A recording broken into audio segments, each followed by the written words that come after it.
Welcome to Discover Indie Film. I'm your host, Jeff Howard, and I'm honored to have filmmaker Daniel Amerman with me. Hello. Hey, Daniel. Hello. Or hey, Dan. We're friends now. Exactly. All right, so we just recorded a nice long podcast. It's the one before this where you get to hear all about Dan's film, The Poet, and all about his career and how he came up and how he's a smart young man who went to Yale. I'm very proud of him. Thank you. I apologize. I'm at that age where you're just proud of younger people. Like I'm old enough to be a grandpa, so my brain is all over the place. So anyway, congrats on everything. Thank you. If you want to watch Dan's film, The Poet, right now, just go to Amazon Prime Video, search for Discover Indie Film, and go right to season 6. It's in there where there's 20 films in 10 episodes. There's actually, I think, going to be 3 episodes that are one film. Cool. Madness. And I'm just going to shut up now because this is a 4 questions episode, which means Dan is going to answer favorite films of all time, an underrated film, an overrated film, and a lesser known film that people should seek out. It's just a fun excuse to talk about films. And so, feel free. You want to share your favorites? Sure. So this is actually has a lot to do with what we talked about in our last conversation in terms of curating. I think that's what's useful about these questions is that it's a good way to find films you wouldn't have otherwise heard of, but that are someone can vouch for. I'd say that a couple of my favorite changes all the time, but I'm a big Bergman guy, so I love Persona. Is probably that's the one that comes to mind the most. I also, of more modern filmmakers, like a lot of people, I love Paul Thomas Anderson's movies, but I think Magnolia is one of his movies that Boogie Nights changed my life, basically, because that was the first kind of slightly more arty film that was also so funny. So that was a big one. But Magnolia, I've watched more than any of his movies, and I think that one is sort of an underrated one that's worth returning to, and that I think about all the time. It's also very funny. So that's of modern films. Another modern film that I love, that I think about all the time, is Holy Motors, the French film. I don't know it.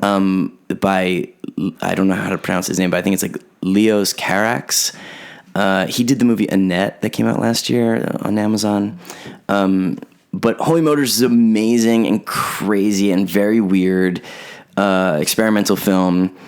But I just always think if I'm ever at a loss for what to watch and I want a sure thing, great movie, just keep working your way through the Bergman catalog. I'm going to ask you a specific question about that. What got you into Bergman? Because Bergman is worshipped by filmmakers in the filmmaking community, but it's also pretty esoteric. I think most people who get into something deep, whether it's if you get into punk music or you become really interested in reading 18th century British literature, there's someone in your life, whether it's a sibling or a parent or a buddy, who's already into it because they're just a step ahead of where you are, and then you kind of get turned on to it, and then you start your own exploration of it. But one of my roommates in college, who's now still one of my best friends, is a huge cinephile, and I think he was very into art house type movies, even when he was in high school. So by the time we met each other freshman year of college, and the craziest art house movie I'd ever seen was Boogie Nights, he started expanding my knowledge to more foreign films and older films, and introduced me to David Lynch, who's one of my all-time favorite directors, and Werner Herzog, and Kurosawa, and just all the people that anybody who goes to film school would know who these people are. But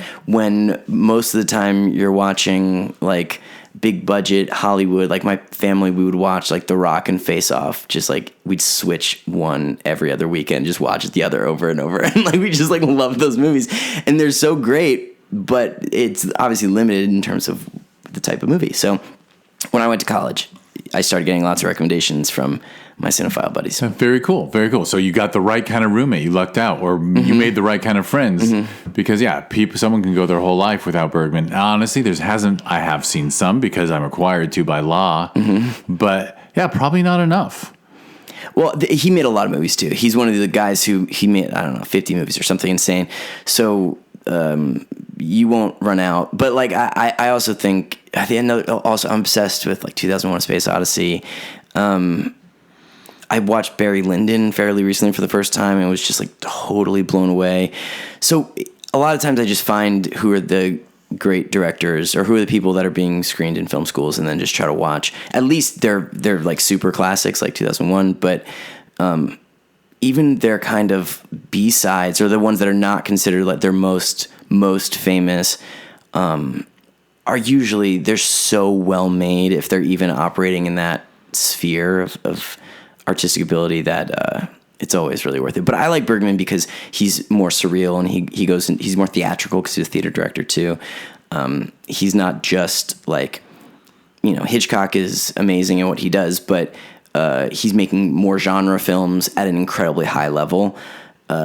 Whereas Bergman, I feel like is not doing anything like anybody else. And I like artists. That makes me feel more like you're really getting into a individual's mind. I agree with you, and I hugely agree with you about the theater director thing. I think the theater directors who dabble in film or jump into it, but have feet in both worlds, I think they're just a little superior. I know that's like anathema for me to say, as because a lot of filmmakers I love never were anywhere near the stage. But yeah, I mean, I won't name too many of them, but like Sam Mendes and Mike Nichols, like someone who has dealt with live performance, directing live performance. I think they just understand the humanity of the performance better. And they're also like not the only reason, but Orson Welles would not have been able to make Citizen Kane as a first-time filmmaker had he not already been like a master of directing theater, and he would like do all the lighting for his plays, and he was already a master of all these other mediums. And when you're doing plays, so much of the focus is on the acting and also the writing. So mastering those things brings a really important set of tools into filmmaking, which is the type of job that is it benefits you to be a master or at least pretty good at a lot of different things, as opposed to just being like a laser focused, like all I do is lighting. As a filmmaker, you have to have your hands in a lot of different hats. This is going to kick off. I'm just going to ask it anyway, because I know you told me in the last podcast how you have a lot of stage experience and improv experience, and then your film is very funny. The Poet's very funny. I mean, having performed for live audiences, that obviously made it easier to perform funnily in The Poet, right? Because you had like if someone has never performed comedy live, I bet it'd be hard. Well, whatever. I'll shut up. I get what you're saying. I think it sometimes is helpful. I think it's helpful for a couple of reasons. There is the feeling of like you can feel when something lands, especially if you're doing something if there's a joke that you have to sell the joke, basically. You can feel the rhythm of it where you just go like, that kind of landed right. That probably would get a laugh. And so you really only learn that from doing that in front of audiences. But a lot of film comedy doesn't necessarily come from the actor selling the joke. A lot of it comes from either editing or, it could be sound or whatever. So it's not like you always need to land a joke, but I do think that acting in front of an audience and being really comfortable in front of an audience and being vulnerable and all of those things in front of people who are right there does make it a lot easier to then do that when there's just like 6 crew members and a camera. So I think the more kind of performance in front of actual people, especially with improv where you don't know what you're doing, so it feels very scary, the more comfortable you can be even when you're scared. I think the easier it is to be on set and not feel like you are clamming up in front of the camera. For sure. Cool. All right. Well, we're focusing on the list though. Okay. We're locked in. So number 2 is an underrated film. Okay. An underrated movie. So this movie is is fairly famous, but I think that it's underrated in the director's filmography. And that is Fellini's Nights of Cabiria. Because I think when most people think of Fellini, they think of like 8.5 or Dolce Vita, or even maybe La Strada, even though that's like one of his kind of early movies. But I think Nights of Cabiria is one of the best movies just probably ever made. And it's sort of amazing that that's not even like in his top 3 most famous movies. It doesn't feel like, but that's a movie that is starring Giulietta Messina, who is his longtime wife and also kind of a muse. She was the star of La Strada and Nights of Cabiria, and then this other movie, Juliet of the Spirits. And I think in the first movie, La Strada, they did together early in their partnership. She plays this clown, like circus performer, who's just like very sweet, and but lots of bad things happen to her. And seeing her performance in that, and then comparing it to what she does in Nights of Cabiria, where she's essentially like a prostitute, like a loudmouth, brash prostitute who starts getting a sense, she starts believing, she kind of starts this relationship with this guy who makes her think like, maybe I could kind of find something better for myself in my life. And you start seeing kind of like hope bubble through this mask of cynicism. It's just an unbelievably beautiful movie, and the performance is insane, especially by itself, it's insane, but in the context of her other performances that are so not like that at all, she's like one of the best actors of all time. And the idea that she was also like married and collaborated with one of the best filmmakers of all time makes all their collaborations essential viewing. So I think Nights of Cabiria, it's a really good one. That's a nice deep cut too, because guess what? I haven't even seen it. It's so good. Don't know it. You know, I watched 8.5 and Dolce Vita, I think in college, because it was actually in a film studies class I was taking. Those are the ones that they show. Yeah. And they're great, like, for good reason. But I think like if you like Fellini's movies at all, or if you like that vibe, Nights of Cabiria is like a major, major work. Great acting, so funny, so heartbreaking. It's one of those movies that kind of just has a full range of experience, so it's very deep. All right, I got some homework. All right, well, the next question is overrated. A film you consider overrated. Okay, so I did the similar thing as I did with the underrated, where I took a movie that's like I just think it's overrated maybe in this director's filmography. I think The Birds, considering that it's one of the most famous Hitchcock movies, it's insane that that's one of the most famous Hitchcock movies. It doesn't make any sense because that movie is just like, it's very silly. It's like kind of fun. I think it's mostly famous because like in most people's lives, they see birds, but they don't see like psycho killers. So you get to go like, ooh, the birds, like I see, they're out there. Like you get to see them all the time. So it makes it, I guess, more present in your life. But that's about the extent of what The Birds has to offer. It really doesn't do very much. It's very silly. It's very light. A lot of it doesn't really make any sense. It's fun. It's like a fun watch. And there's a couple of images, like individual moments where like the birds are all kind of congregating on the schoolhouse building and on like the sort of swing set thing. It's like, some like iconic and great images. But it's basically just kind of like standard popcorn fare. So I think that like if you think of Hitchcock and you go, oh yeah, he did The Birds, he does movies like that, definitely go into some of the more psychologically interesting stuff. I'd say like Vertigo should be like your next stop if you haven't seen that one. But he did stuff that still works within genres like The Birds, where it's like, oh, you're gonna feel tense. But the risk taking that he's doing in something like Psycho or Vertigo is it's incomparable to The Birds, which is just a very conventional movie, well made and fine. But I just like when these directors who are so capable go and take huge risks. And I think those other movies are great examples of that. For sure. Yeah, I was a big Hitchcock fan, and well, this is going to make me sound like a pretentious prick, but I came to a conclusion at one point. I just told everyone, just watch the black and white films. like if you're going to watch Hitchcock, just stop watching when he gets to color, even though that cuts out North by Northwest and some amazing shit. Vertigo too.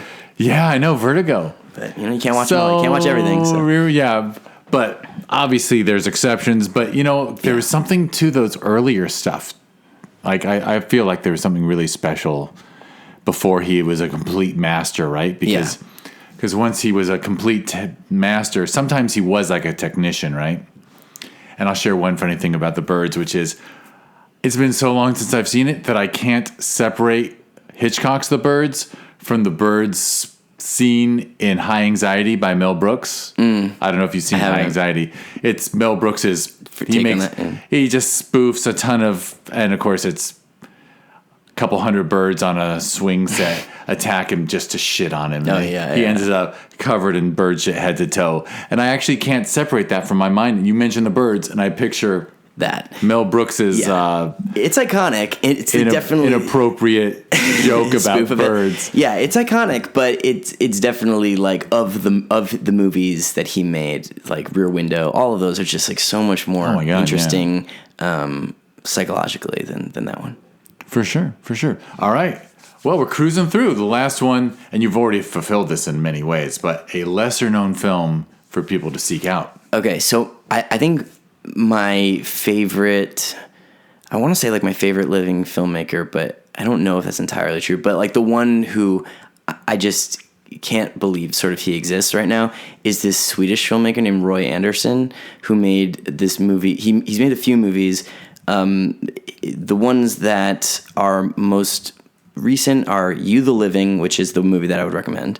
But it's part of a series of 4 movies that he's done so far that are all in the same style, which I'll explain in a second. But he did this other one called Songs from the Second Floor. A pigeon sat on a branch contemplating existence, which got an American release. So that one is the one that most people know because it has an insane title. And then another movie called Beyond Endlessness. And in the tradition of Bergman, amazing Swedish filmmaker. So this guy, Roy Andersson, he's now like in his 80s. He made like one fairly straightforward romantic movie when he was in, I think, his 30s. And then I don't know if he made one more movie that flopped or never made a movie again or whatever. But then the next like 50 years, he didn't make movies anymore and just did commercials. And he was a very accomplished Swedish commercial director. And through making these commercials, he kind of established this sort of dry, weird, off-putting style, and then started making feature films again. And now he's made these 4 films, but all at the age of like 70 plus. And they're basically all masterpieces, and they come out of nowhere.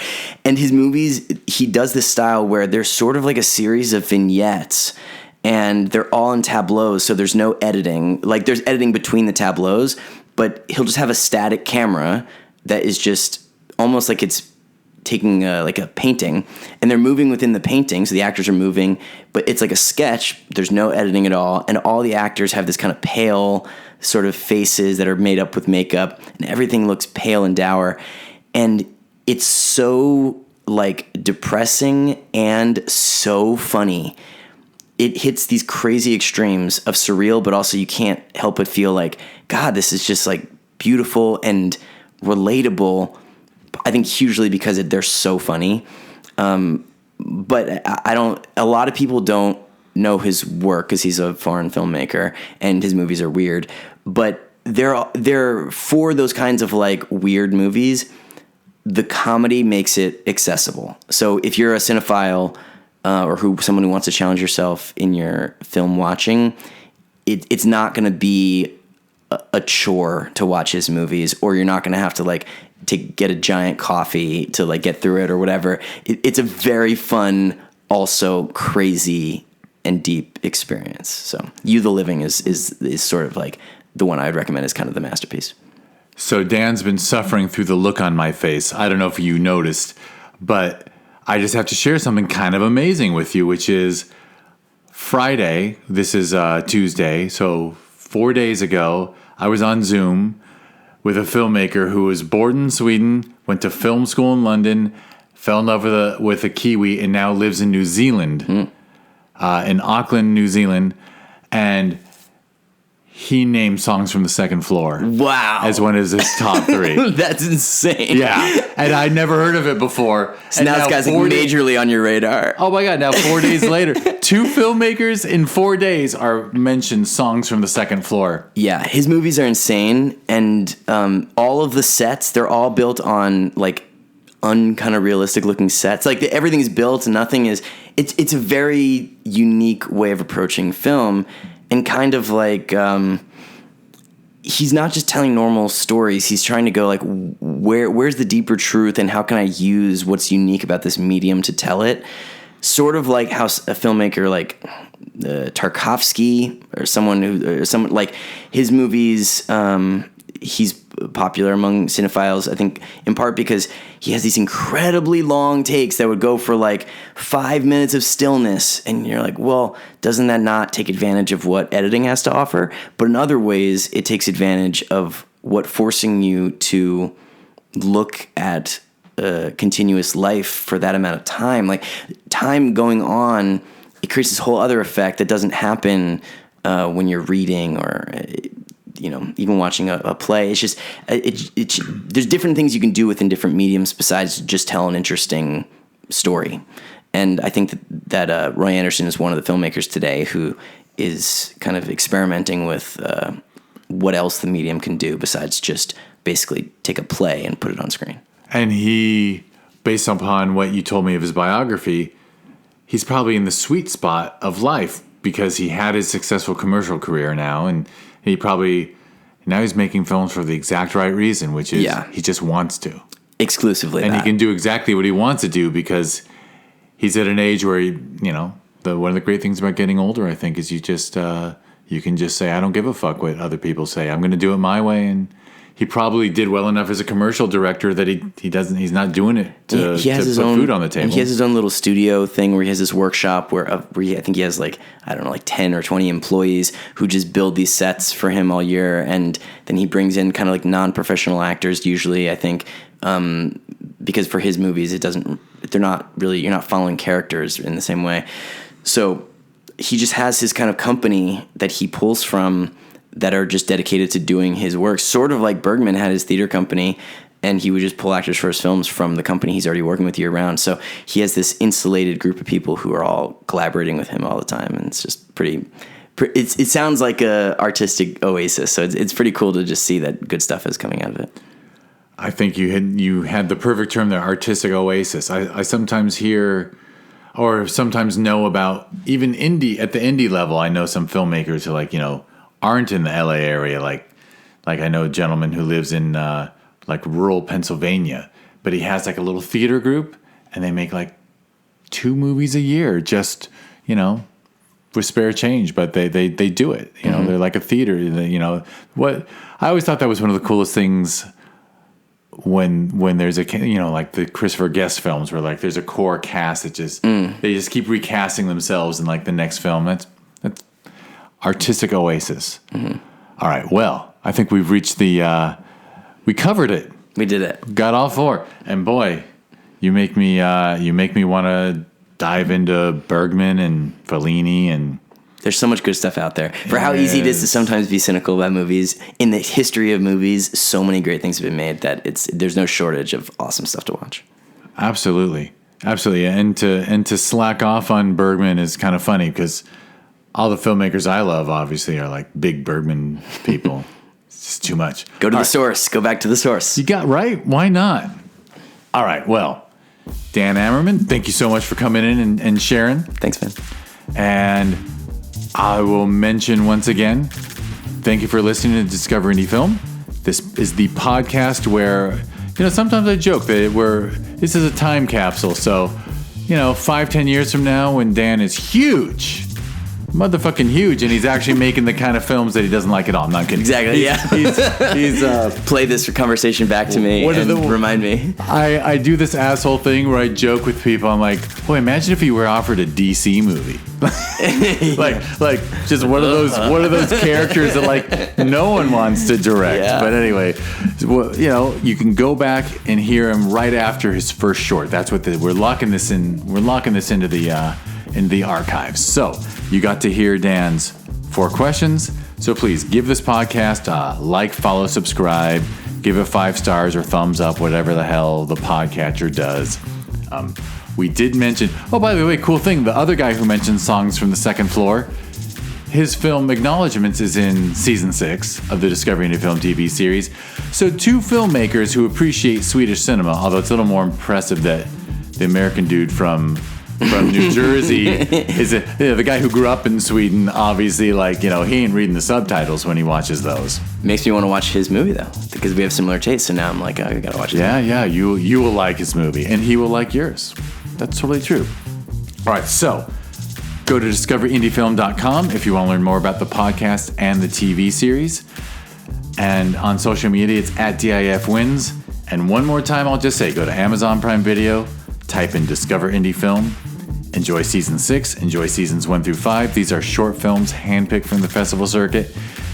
99% of them were made because the filmmaker had the film in their heart and they used their own hard-earned money just to make it happen. It's pretty much the opposite of Hollywood, this TV series. So enjoy films made for the right reasons. That's all I got to say. So watch that, enjoy. Dan's film, The Poet. I learned about it because I was so lucky that he submitted to Film Invasion Los Angeles, a festival we hold every June. You can learn more about that at filminvasionla.com or at filminvasionla on social media. And the sister festival we hold every November, Sherman Oaks Film Festival. You can learn about it at shermanoaksff.com, and it's at shermanoaksff on social media. And the deadline will be closed by the time you hear this, I think, because it's going to take like 3 or 4 weeks to get this one out. I've recorded a bunch in the last 2 weeks. That's what happens when there's a new season of the TV series. I invite everyone in, and then I get too many at once. So anyway, thank you, Dan Amerman. Thanks. It was a pleasure. And thank you, everyone, for listening.